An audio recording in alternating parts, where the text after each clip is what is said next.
अस्सलामु अलैकुम नाज़रीन, आज हम उर्दू ज़ुबान की चौथी का सबक नंबर 15 पढ़ेंगे। ये सबक है दुमदार सितारे। आप नई प्रिंट देख रहे हैं। ये उर्दू ज़ुबान की चौथी ही है, लेकिन इसको मकतबे एहसान लखनऊ ने छापा है। तो चलिए इसे हम जल्दी से पढ़ते हैं। बिस्मिल्लाहिर्रहमानिर्रहीम।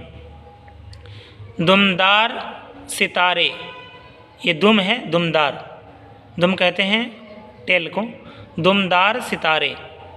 खाम ख़याली, बुअद, मुतअय्यन, अफलाक, तअज्जुब ख़ेज़, आसार, इनक़िलाब, हजम, साहत, अजराम, हैरत अंगेज़, मंसूब। खाम ख़याली इनके माने आते हैं गलत ख़याल, वहम, गुमान। बुअद इसके माने आते हैं दूरी। बाद नहीं पढ़िएगा, बुअद पढ़िएगा, बा पर पेश। इसके माने आएंगे दूरी। निरा, अब यहाँ मुतअय्यन, मुकर्रर, फिक्स। अफलाक, ये फ़लक की जमा है। इसकी सिंगुलर आती है फ़लक, इसकी जमा है अफलाक। अफलाक के माने आते हैं आसमान। तअज्जुब ख़ेज़, हैरत को बढ़ाने वाला।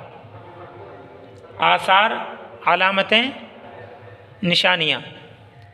इनक़िलाब, बदलना। हजम के माने आते हैं मोटाई, ज़ख़ामत। साहत, इसके माने आते हैं मैदान, फील्ड। अजराम, ये सितारों जवाहरात के जिस्म को कहते हैं। हैरत अंगेज़, ताज्जुब को बढ़ाने वाला। मंसूब के माने आते हैं निस्बत किया गया। नंबर 1, कभी कभी आसमान में दुमदार सितारा नज़र आता है, जिसको देखकर आम लोग खौफ करते और खौफ के माने डर, और अपनी खाम ख़याली से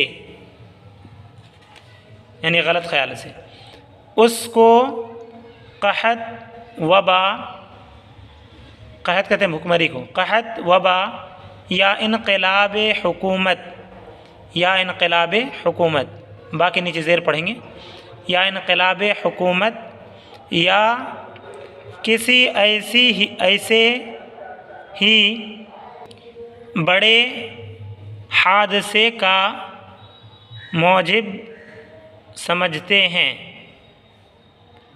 नंबर 2, सितारा शनासों। शनास के माने आते हैं पहचानना, शनासों यानी सितारा को पहचानने वाले, स्टार्स को पहचानने वाले। सितारा शनासों ने दरियाफ्त किया है कि इस किस्म के सितारे आफ़ताब के माने सूरज, आफ़ताब के इहाते हैं।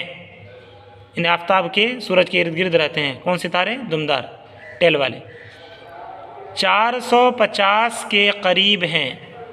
सितारा 450 के करीब हैं, जो कभी तो आफ़ताब के निहायत करीब से गुज़रते हैं, गोया उसके अंदर दाखिल हो जाएंगे, और कभी निहायत दूर फासले पर निकल जाते हैं। यानी कभी ऐसा लगता है कि ये दुमदार सितारे सूरज के अंदर ही चले जाएंगे।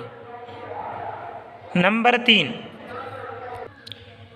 इनके साथ एक नूरानी दुम लगी रहती है। नूरानी कहते हैं रोशनी वाली। एक नूरानी दुम लगी रहती है, जो आफ़ताब की हरारत से, हरारत माने हीट, जो आफ़ताब की हरारत से पैदा होती है। इसलिए जब वो करीब आफ़ताब के पहुँचते हैं, यानी आफ़ताब के नियर करीब पहुँचते हैं, सूरज के करीब पहुँचते हैं, तो दुम बड़ी नज़र आती है। اور جس قدر دور ہوتی جاتی ہے اسی قدر دم کا حجم گھٹتا جاتا ہے۔ نمبر 4، ان کی روشنی ذاتی نہیں، یعنی خود کی روشنی اس کی نہیں ہوتی، کس کی؟ دمدار ستارے کی۔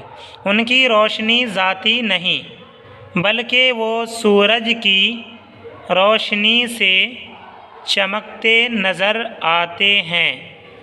ان کا دورہ بھی مدت ہائے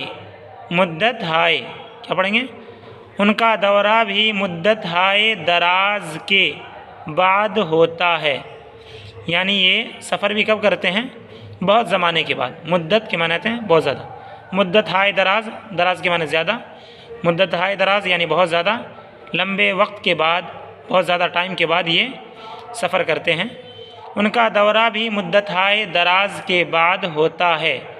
بعض دمدار ستارے 100 سال، 125 سال بلکہ اس سے بھی زیادہ عرصے کے بعد نظر آتے ہیں۔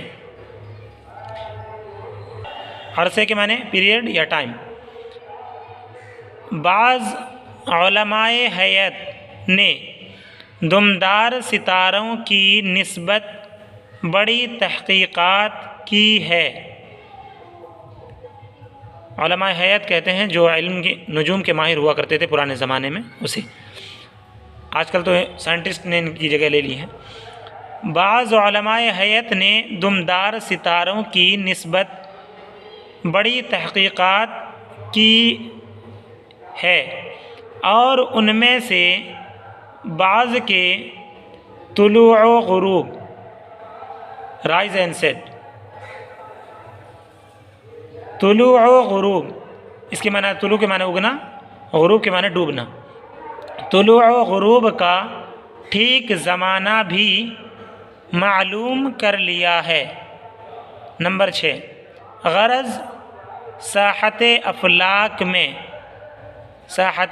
یعنی آسمان کے میدان میں، غرض ساحت افلاک میں جتنے اجرام انسان کو نظر آتے ہیں، جتنی چیزیں چھوٹی چھوٹی چیزیں نظر آتی ہیں، ان تمام میں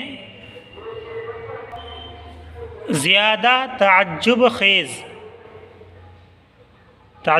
معنی حیرت کو بڑھانے والی، تعجب خیز اور حیرت انگیز یہی دمدار ستارے ہیں۔ مگر لوگوں نے جو برے آثار کے معنی نشانیاں، آثار ان سے منسوب کر رکھے ہیں، وہ نرا کے معنی صرف، وہ نرا وہم ہے جس کی اصل کچھ نہیں، اصل کے معنی بیس، جس کی اصل کچھ نہیں ہے۔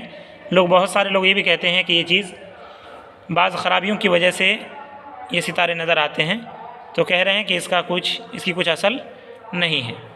تو ناظرین اس وقت کو یہیں پہ روکتے ہیں، انشاءاللہ پھر ملیں گے اگلے دن سبق نمبر 16 کے ساتھ۔ اور آخر میں گزارش ہے کہ ویڈیو کو زیادہ سے زیادہ شیئر کر دیں۔ السلام علیکم ورحمۃ اللہ وبرکاتہ۔